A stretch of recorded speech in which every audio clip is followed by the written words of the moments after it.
नमस्कार दोस्तों, आज मैं आपको सुनाऊंगा साधु का स्वप्न।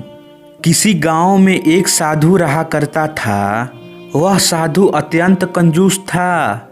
उसे भिक्षा में मिले भोजन के बचे हुए सत्तू को संचित करके एक घड़ा भर लिया था। उसने उस घड़े को एक छीके के बीच में अपने बिस्तर के ठीक ऊपर टांग रखा था। रात के समय वह बिस्तर पर लेटकर लगातार उस घड़े को देखा करता था। एक रात वह उस घड़े को देखते हुए सोचने लगा, अगर देश में अकाल पड़ जाए तो मैं इस घड़ा भर सत्तू को बेचकर मुझे 100 रुपए तो मिल ही जाएंगे। उन्हीं रुपयों से मैं 2 बकरियां खरीद लूंगा। उन बकरियों के हर 6 महीने पर 4-4 बच्चे भी हुए तो हर साल 16 बच्चे होंगे। उनमें से 8 तो बकरियां होंगी ही। इस तरह 2 साल बाद मेरे पास 10 बकरियां हो जाएंगी। इस कल्पना के आते ही वह प्रसन्न हो उठा।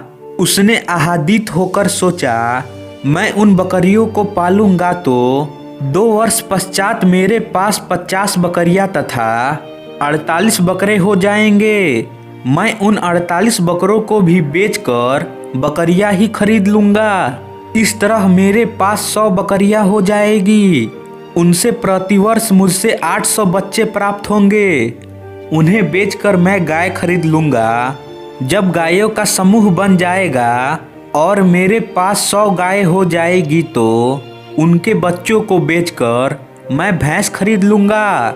भैंसों के पश्चात घोड़ों का समूह बनाऊंगा और तब हर समूह के बच्चों को लेकर जो धन प्राप्त होगा उससे एक विशाल भवन बनवाऊंगा।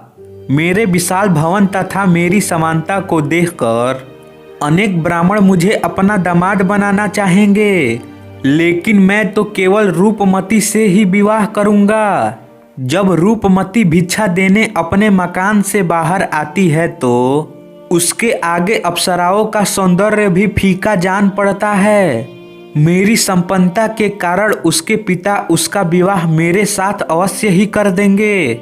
ब्राह्मण कुछ समय तक रूपमती के साथ होने वाले काल्पनिक प्रेम लाप में ही डूबा रहा।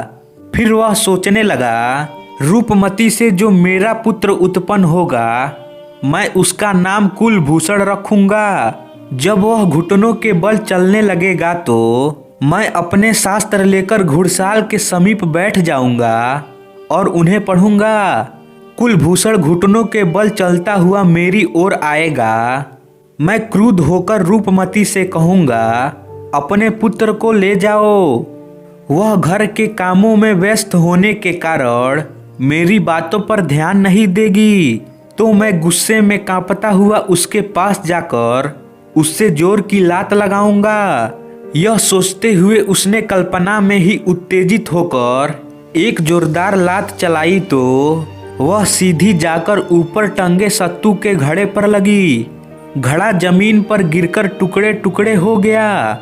उसका सत्तू भी जमीन में मिल गया। इस प्रकार ब्राह्मण की कल्पना भी मिट्टी में मिल गई और वह सिर पकड़कर बैठ गया। तो दोस्तों, आशा करता हूँ यह कहानी आपको अच्छी लगी होगी, तो इसे लाइक करें और हमारे चैनल को सब्सक्राइब करें। धन्यवाद।